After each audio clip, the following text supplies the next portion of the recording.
Se você gostar do conteúdo desse vídeo, você pode estar me chamando no WhatsApp para estar participando da comunidade de Forex que eu estou fazendo. Então, o projeto é totalmente gratuito, você não precisa pagar nada para entrar, é só me chamar lá no WhatsApp para você ter acesso à comunidade. São dois grupos que a gente tem lá, um grupo onde eu converso com vocês, troco ideia, vocês podem conversar também comigo. Estamos com 250 pessoas lá atualmente e tem um outro grupo dentro da comunidade que é onde eu passo os sinais meus, as análises no dia a dia e também algumas lives que eu faço no Zoom. Então você pode estar entrando com o link que está aqui na descrição. Fala galera, eu vou estar fazendo um projeto aqui com vocês, que é um projeto bastante interessante. Eu vou estar começando aqui com uma conta de $100, tá?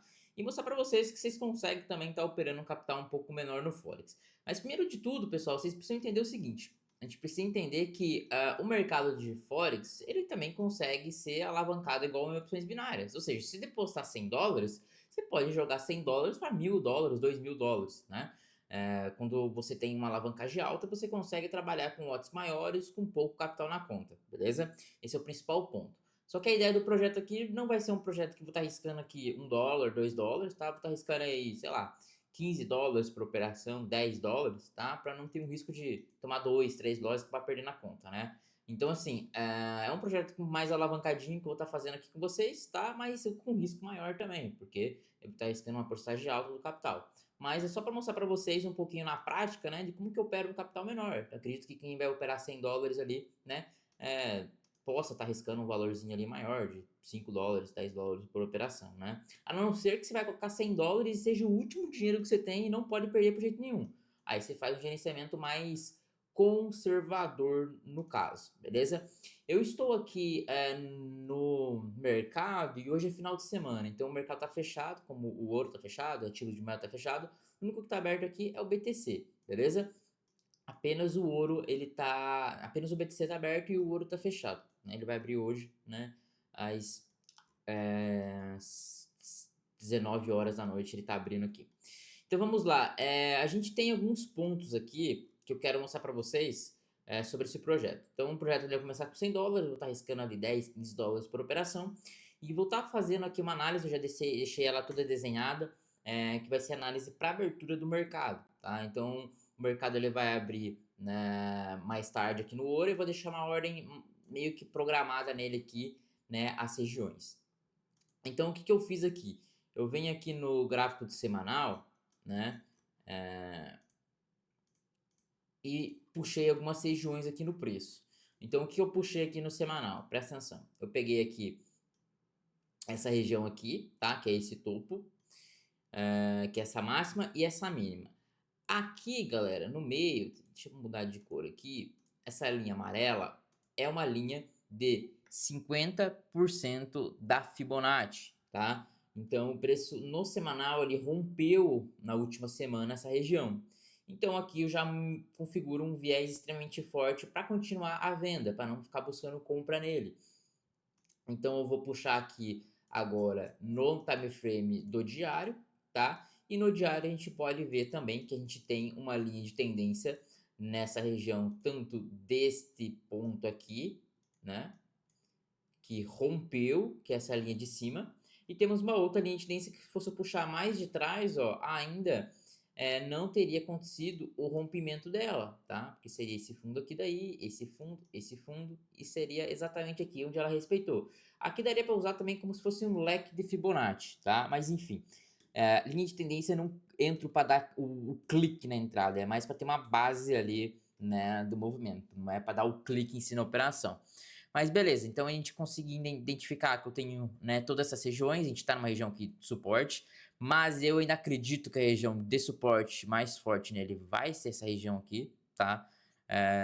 Dificilmente a gente vai ter um movimento corretivo no Shell agora alto, não acredito que vai ter, acredito que vai continuar o movimento de baixa nele aí, com uma certa facilidade, mas não que significa que eu acho que vai continuar caindo, que você vai entrar em qualquer lugar, né, e vai ganhar a operação.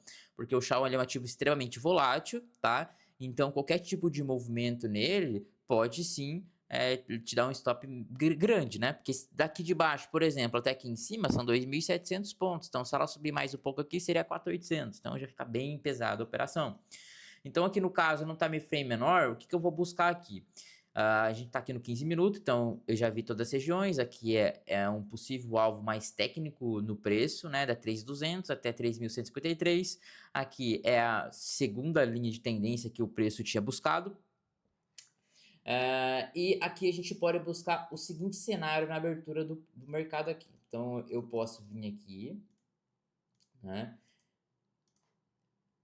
Ficar observando se a gente vai ter um gap, tá? De baixa, porque quem não sabe o que é gap, é quando o mercado ele tá fechado, ele abre uma outra taxa que ele tava, né? Quando ele tava fechado. Eu acredito que possa vir um gap de baixa e esse gap de baixa vir corrigir aqui ele e depois, né, a gente continuar o movimento de baixa aí no preço, tá? Aí seria uma operação no gap, tá? Indo na baixa, beleza? Teve um gap de baixa, espera corrigir o gap e entra vendido daí na correção do gap. Pode ser na 50% da correção do gap, ou no 100% da correção do gap, tá? Pode ser em ambos, mas o stop loss sempre deixa acima das regiões do gap ali. E se ela der um gap de alta, né? A gente pode buscar daí o quê? Essas regiões aqui de cima, tá? Porque se ela der um gap de alta aqui em cima, né? Acredito que o preço vai jogar com força o preço para baixo, tá? Aí vocês podem usar o RSI como base, né? Para você tá vendendo daí quando estiver sobrecomprado. Daí você utiliza o RSI ali nos 5 minutos e no 15 minutos, tá? Para você tá dando clique. Porque se você tem um viés forte de baixo e o preço ele fica sobrecomprado no time frame menor, dentro de um viés forte de baixa, o RSI é excelente para você tomar uma tomada de decisão, né? Principalmente quem opera stop loss um pouquinho mais curtos, beleza? Então é bastante interessante. Eu deixei uma região traçada aqui para mostrar para vocês, que era uma região pintada ali, ó. Então acredito que o preço possa estar vindo buscar esta região aqui em cima, caso a gente tenha um gap de alta, né? Então ele possa estar fazendo esse movimento aqui, tá? Ou ele pode tocar direto nesse topo aqui, mas eu ainda acredito que a região aqui seria mais interessante, tá? Vocês podem fazer o seguinte daí também, ó, para dar o clique, né? O viés de baixa mais forte você já tem. Então, geralmente, quando eu tenho um viés de baixa ou de alta, eu só sigo a operação naquele sentido. Eu não vou ficar buscando compra aqui no caso, tá? Então, mesmo que tenha uma compra muito boa, eu não vou ficar buscando muito, não. A não ser que for uma compra muito scalperzinha, muito pequenininha ali, que geralmente eu não tô fazendo ultimamente, não. Tô fazendo uma operaçãozinha um pouquinho mais longas. Então, quando eu tô com um viés no ativo, eu mantenho o viés e só mantenho aquele lado no ativo, beleza? Independente se o outro lado me deu uma operação de reversão boa ali e tal. Fechou? Então, que como eu tô com viés já de alta pro Shao, eu não vou ficar trabalhando com compra, beleza? Então, aqui, caso, né, o preço ele tiver um gap mais forte de alta aqui, buscar essa região, ou você acabar não conseguindo entrar, ou bater nesse primeiro topo aqui e começar a cair, o que você pode buscar daí? Aí você vem aqui, ó, deixa eu apagar aqui. Você pode vir aqui. Apagar. Tô conseguindo pagar aqui o negócio. Espera aí.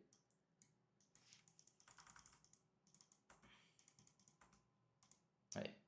Então você pode vir aqui e puxar uma Fibonacci no time frame aqui do 15 minutos. Aí aqui você pode usar como base a mesma ideia do macro lá que eu utilizei da Fibo, né? Então vamos supor que ela bate aqui e você não consegue entrar, porque você queria entrar aqui em cima, nessa região aqui de cima. Vamos supor que o preço venha, né, fazer um rompimento forte dessa região aqui, perdeu esse último fundo aqui, aí você espera uma possível correção e entra vendido aí, entendeu? Aí você espera perder esse 50%, porque só vale a pena você manter uma venda nesse cenário se ela fazer aquele cenário que eu falei, do gap de baixo, depois corrigir o gap, daí você vende, ou, né, as taxas nas regiões de cima aqui, beleza? É muito arriscado tu meter uma venda daí nessas regiões aqui. Então ela pode bater aqui, subir de novo lá em cima, tocar lá, entendeu? Então assim, sempre quando vocês forem pegar uma operação, né, em uma tendência, tanto de baixo quanto de venda, vocês sempre têm que tentar trabalhar nas regiões mais distantes possível da mínima que ela fez ali, entenderam? A não ser que tenha algum cenário muito específico, igual, por exemplo, ali, como se você não conseguiu pegar aquela região, aí eu puxei a Fibonacci ali, perdeu 50%, né? Mostrou força da região, aqui, aí beleza, aí tu vende aqui no movimento corretivo, né? Aqui no 15 minutos, ou baixa um pouco o time frame para ter um clique mais interessante daí, entenderam?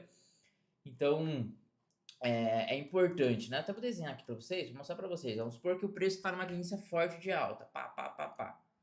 Aí você não busca trabalhar com as compras aqui nessas regiões, você vai tentar pegar as compras nas correções, né, que o preço faz, para você manter no movimento de alta do preço numa melhor taxa possível, entendeu? A mesma coisa vale com o cenário de baixa.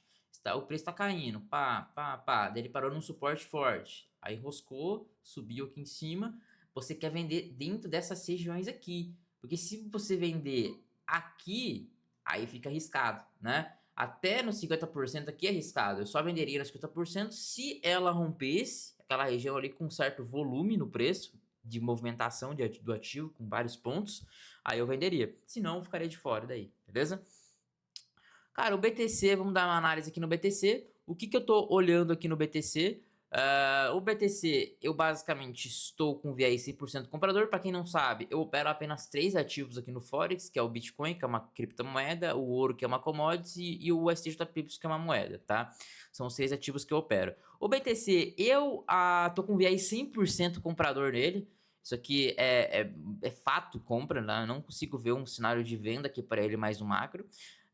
Mas um ponto interessante para a gente fazer uma operação alavancada nele em futuro seria, né, um possível, né, falso rompimento nessa região. Eu acredito que se a gente tiver um movimento com força de baixa aqui, né, vai dar uma compra excelente dentro dessa região aqui, tá? Por quê? Porque geralmente o preço, quando ele está numa tendência forte, que é o BTC, ele costuma fazer muito falso rompimento contra a tendência que ele tá ali no preço, tá?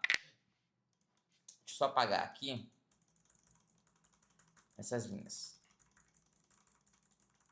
Então, por exemplo, ó, é muito provável que a gente tenha um movimento aqui no preço ó, de falso rompimento, né? Num cenário mais interessante, então seria esse cenário aqui, ó, seria esse cenário aqui, vocês podem deixar uma ordem pendente. Até vou deixar aqui uma ordem pendente de compra nessa região aqui. A gente pode, na verdade, ó, o que a gente pode fazer? Eu posso até pegar aqui, ó, deixar aqui a fibra dessa mínima aqui para esse topo. A gente pode até deixar, aqui foi exatamente na 50 da Fibonacci, tá vendo? Lindo, lindo, lindo. Eu posso deixar daí aqui uma região da Fibo nessa região aqui, tá? Opa, coloquei errado aqui. Eu posso deixar a Fibo nessa região ali, tá? E podemos deixar, né, como eu falei, dentro dessa região aqui, uma possível compra pendente no preço, ó. Aqui eu até vou deixar nessa região aqui, que seria esse fundo aqui, um pouquinho abaixo da região do suporte ali, tá? Que seria aquela zona. Pode ver que o preço dessa mínima, com essa máxima aqui, quando ela voltou cravado nessa fibra de 50, ó.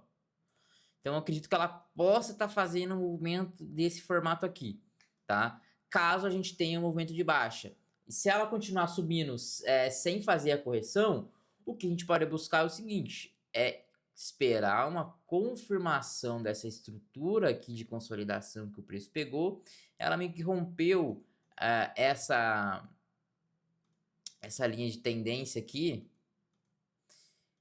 bem consolidado, né? Ela meio que tem uma rompida aqui, meio tímida, rompeu, não rompeu, mas a gente pode aguardar, galera, uma confirmação maior aí para trabalhar com compra no preço que ela tá agora. Não acho interessante a gente trabalhar com compra no preço que ela tá agora. Se a gente pegar aqui a máxima, a mínima, a gente teria uns 50% mais ou menos aqui, ó. Seria mais ou menos aí onde ela tá, deve estar um pouquinho acima de 50% desse canal ali. Então, eu aguardaria uma operação de compra, né, mais interessante, caso ela, por exemplo, perdesse esta região aqui agora, fazer um movimento corretivo aqui, e daí eu poderia pegar uma compra num possível pullback aqui, né, e colocar um stop loss abaixo desses fundos. Aí, se ela perder esse topo aqui, alvo lá na 109, 110, tá? Mas o cenário mais interessante, eu consigo ver aqui embaixo. Esse falso aumentinho aqui, na minha opinião, estaria o mais interessante, né, pra gente estar pegando, que ficaria um risco-retorno muito bom, tá? Porque a chance dela bater aqui e voltar pra máxima aqui, ou romper a máxima, seria muito grande. O stop loss aqui daria pra deixar um stop loss curto, beleza? Então, a minha visão pro BTC é essa. Eu vou deixar a ordem pendente aqui de compra posicionado, tá? Na 106. Vamos fazer aqui, ó, deixar a ordem pendente. Caso ela não acionar essa ordem pendente, né? Aí eu trabalho com a compra dentro dessa região aqui de cima, esperando romper, né? Todo, né? Essa região aqui e uma possível correção daí, né? Utilizando um tab frame menor para estar trabalhando com a compra. Por enquanto, como eu falei, nesse cenário não faz nada, está consolidado, vai comprar agora aqui, o preço vai cair de volta.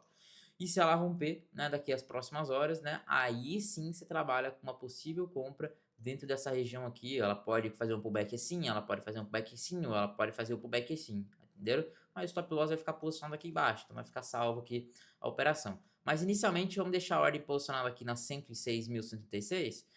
Meu stop loss aqui ficaria na... É para deixar aqui uns 500 pontos stop loss. 500 pontos stop loss, então daí é para entrar com um lote 0.01, seria 5 dólares. Dá para mim estar então riscando, vamos riscar 3 dólares aqui nessa operação. Então ficaria um stop loss mais interessante ali e um lote mais interessante também. Então 103, ó, 103 stop loss seria 10 dólares. Vamos ver se puxou aqui. 15 dólares.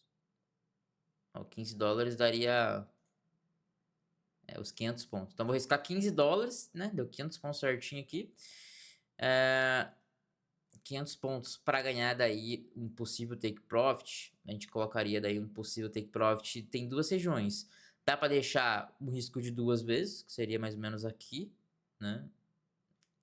Ou daria para alargando mais, deixaria lá na máxima, né? Ou nesse topo aqui daí aqui, ou nesse topo aqui de cima. Aí daí para ir fazendo as parcialzinhas ali no preço, né? Para você ir tirando um pouco do lucro da operação em si. Beleza? Mas é isso, ordem posicionada aqui pendente, tá? E vamos aguardar aí como vai ser essas operações aqui na abertura do mercado, beleza? Essa aqui não é minha conta principal, eu criei essa conta aqui só para fazer o projeto com vocês. Então espero que vocês curtam esse projeto que eu vou estar fazendo aqui com vocês, com essa conta de 100 dólares, beleza? Então tamo junto e valeu e até o próximo vídeo.